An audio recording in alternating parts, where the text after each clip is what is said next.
Assalamu alaikum wa rahmatullahi wa barakatuh. My dear brothers and sisters, this is episode 18, Searching for the Light. I found Allah.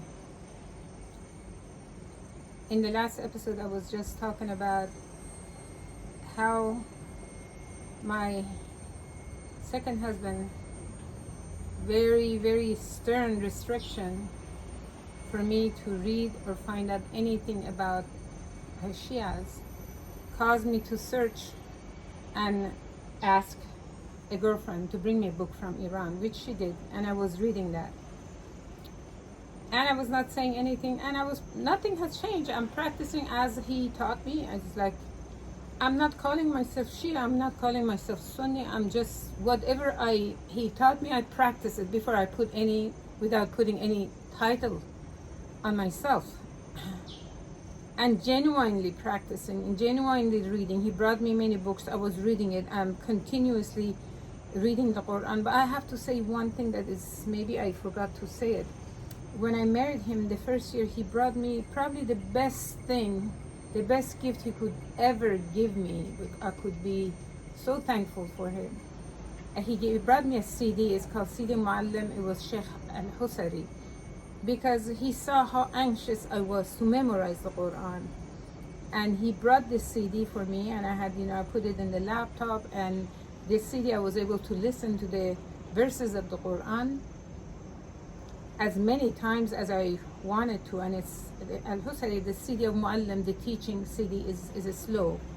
And so it's not a fast recitation. So I was reciting, I was listening, I was repeating. It was like it's a kid in the candy store. I was like, I'm in heaven. And I was so thankful for this. Without this CD, maybe I would have never finished, because I had no teacher. And even my husband was not, second husband, he was not around long enough to even teach me anything. He did not teach me anything about the tafsir or tajweed or anything like that. This is another advice. I have seen it very often the past, I would say, since 90s until now. Many husbands are preachers, very active in da'wah, in teaching, in many things Islam related. But when it comes to their own family, he doesn't have time to teach his own sons and daughters. He leaves it to the wife to handle it. Even he doesn't have the patience for it. Unfortunately, I've seen this often, and I'm very, very sad about it. It is happening up until now. So he has a wife, very anxious to learn, and he doesn't have time to teach. But alhamdulillah, he brought me this CD, and because I'm so anxious, I just grabbed it and I was just like eating it up, listening, following, memorizing, alhamdulillah. And in the meantime, he is also traveling, going places. Then at that time, I had just gotten the internet, because my kids needed to study on the internet, so I could go online. At that time, they were just starting to offer some online, it was like a chat, Yahoo chat, I don't remember what it was, and he was giving some dars there. I noticed every time he gave a dars, there's a woman always there, the same woman, the same name, always her name is underneath his name. And I'm just wondering, what is this woman doing with my husband? And so happened that they made contact with each other, and then they talked about possible marriage. And one of the times that he came to visit me, he kind of brought this up, and he had brought some gifts. He asked me if I go to the post office and mail it to her. This is so stupid. I had told him before, I said, if you want to marry again, it's your right, I cannot stop you. However, you have 2 wives that you cannot take care of. You have a 3rd wife here that you don't have time for us. You don't have time for us, and you don't have time for your children. If you want to take a 4th wife, I have no problem with it, but I want divorce. I don't want to be in this marriage. This is marriage just by this time I have becoming a little bit closer to him. I want to spend time with him, but I would never stop him from seeing other people, taking care of other people, taking care of Ummah. I never, 7.5 years, I never complained to him even once. Never. May Allah accept any faults that I had, but I feel in this marriage, I feel I didn't fail. I hope.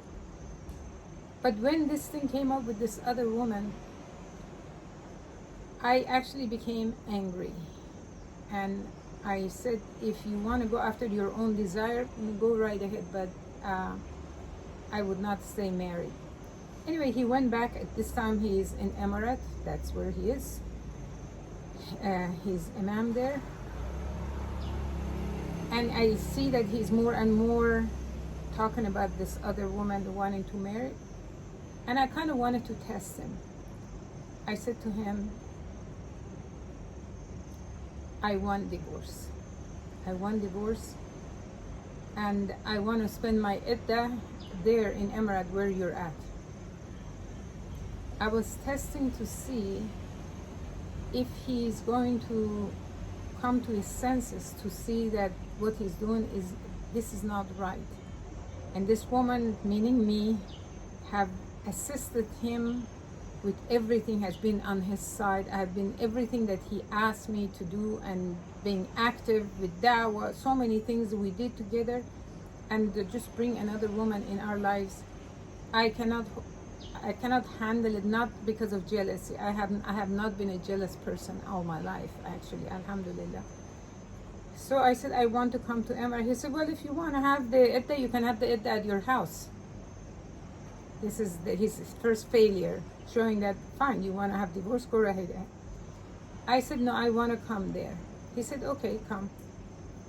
So I went there, and he got me an apartment, which I paid for it myself. And there I got to meet his first wife. By the way, the American wife, you know, I miss so many things.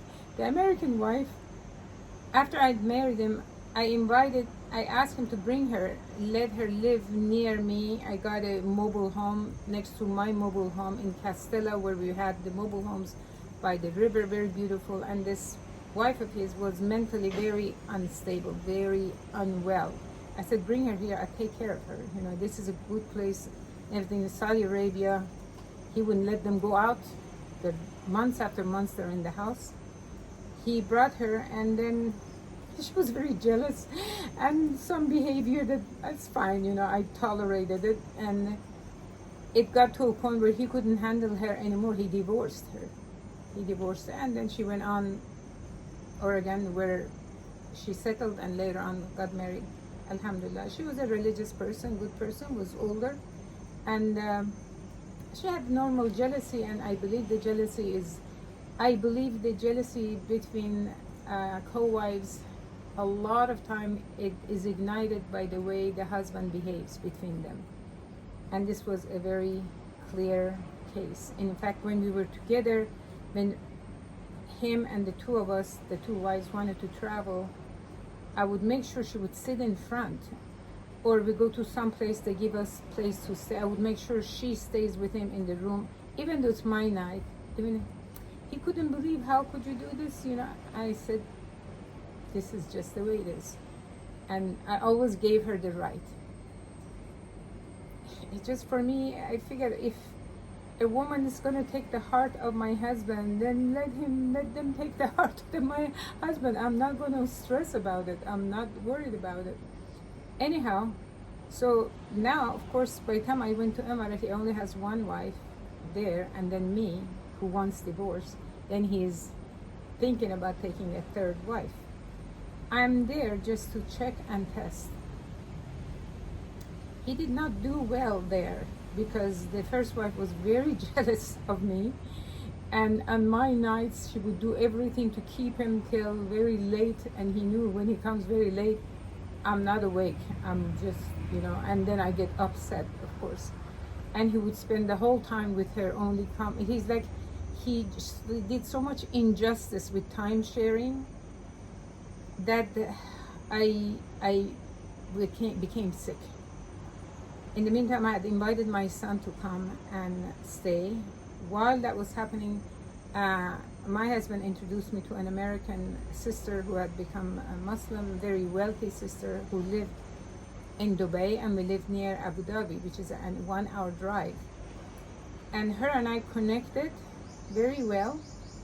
And I asked her if she could take me to the Shia mosque there in Abu Dhabi so I can ask some questions, because I still have a lot of questions. She said, yeah, sure. I said, don't say anything to my husband.